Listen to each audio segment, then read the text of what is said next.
In this video, we'll cover how to place your Manual Bimini 2.0 in the trailering position.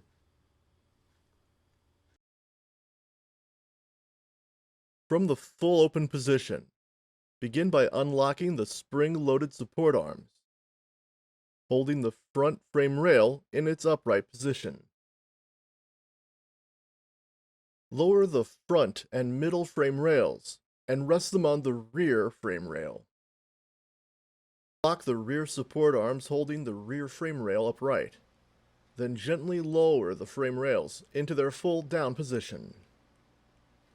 Take the protective boot and drape it over the frame and the Bimini top. Buckle the two lateral compression straps on either side of the Bimini frame rail.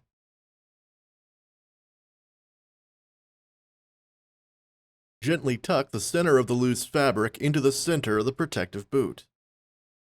Then secure it in place with the Velcro clasp. Tuck any excess material into the protective boot, then zip it safely closed. Repeat this step for the opposite side to finish placing your Bimini top into its trailering position.